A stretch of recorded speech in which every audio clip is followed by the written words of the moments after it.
siguro muna kung may nakalita. Yung sinasabi nila, si Vice President, gumasto, nilustay yung pera na 125 million galing sa pondo na confidential funds. Pero magkakaroon kaya ng paggastos si Vice President kung hindi binigay ni Marcos yung pera galing sa contingent fund. So, isa sa mga tinatakil namin na culpable violation of the Constitution is the violation of Marcos for releasing from his contingent fund 125 million plus 70 million for other expenses, pero yung 125 for confidential fund. Sinasabi ng mga experts, including former Senate President Dulon, that is unconstitutional. You can refer to the interview of Dulon and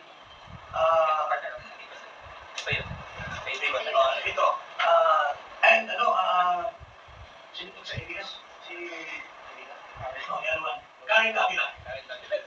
Sinasabi ni Dulon, what Marcos did was unconstitutional kasi naglipat siya ng item, ng pera from the contingent to confidential fund. Wala namang item in the general appropriation.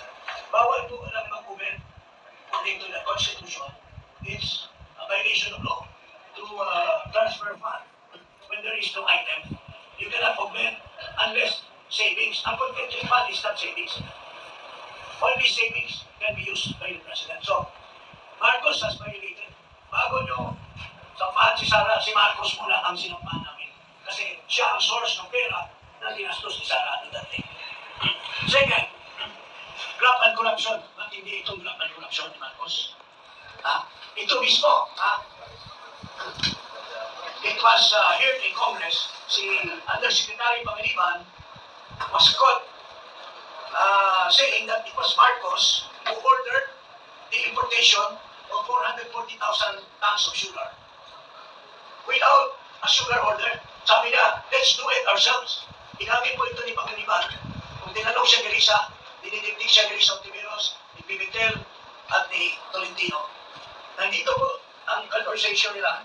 Ito po, ang exchanges nila. Sabi ni Pangiliban, ang sabi ni Presidente, let's do it ourselves. Anong ibig sabihin na let's do it ourselves? Sila.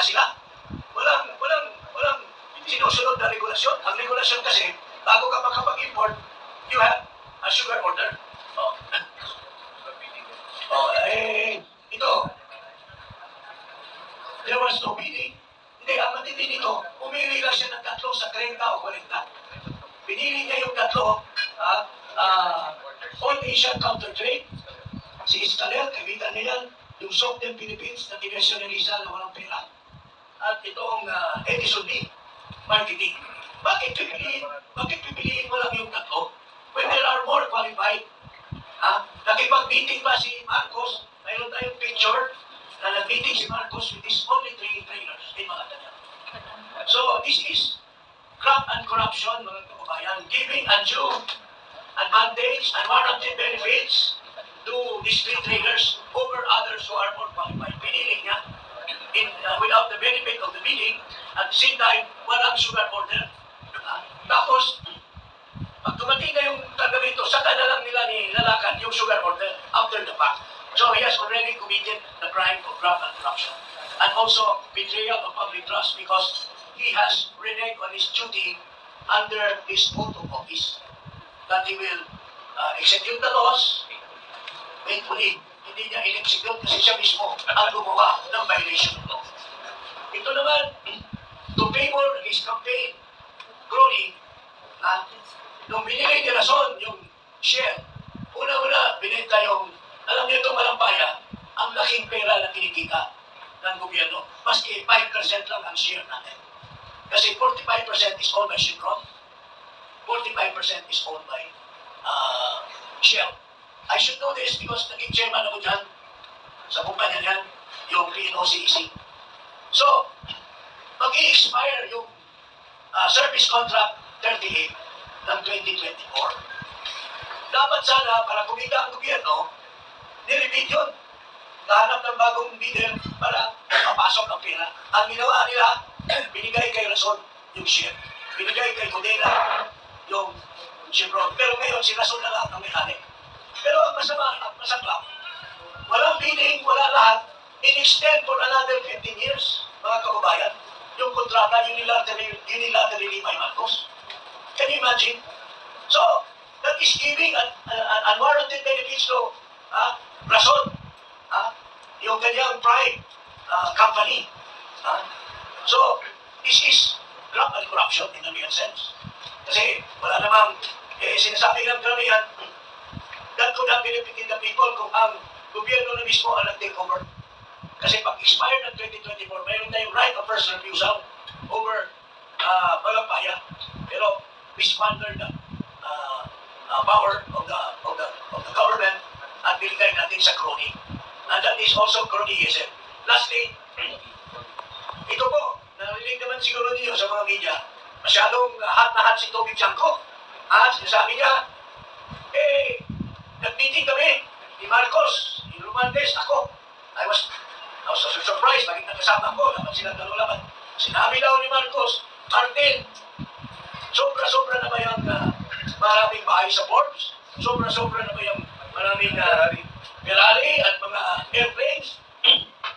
Sobra na ba ang kain mo ng kabyar? Ito sabi niya, kayo ni Salve, ko, sobra na kayo, kinukuha niyo lahat ng pondo. Alam mo, Martin, wala akong natatanggap dyan. Diyan ko din. Okay. So, presuming na wala siyang natatanggap, pero hindi tayo naniwala. November 2024 pa niya sinasabi ito. Alam niya na nangurakot si Martin, nangurakot si Sandy. Wala siyang sinasabi. Wala siyang ginawa. Ikaw, Presidente, you have the duty to report to the NBI, to the Department of Justice, i-imbestiga at ipatanggal niya ito. Bakit nakitay pa siya doon sa zona niya? At sa mahiya kayo, dapat hindi na siya nagsabi mahiya kasi pinadekwan na sana niya si Martin. Pinadekwan na sana niya si Martin at saka si Sandy. So, that is obstruction of justice. He did not report a crime committed when he knew all along that Martin and Sandy were committing a crime. And this is also a betrayal of public trust. He reneged on his duty under the Constitution, yung kanyang vote of office, that he should execute the laws here. He hide the law. Tapos, recently, nagpa-interview siya. Tinanong siya, sir, ano na bang sitwasyon kay Martin Romualdez? No, I didn't see any basis against Martin Romualdez. Nagsisinungaling na naman siya. Wala daw fighting size yan. Alam na nga niya. Pinagalitan na nga niya dahil nagnakaw. Tapos ngayon sasabihin mo, kasinungalingan. So, that's betrayal of public trust. Okay, one of the highlights of the impeachment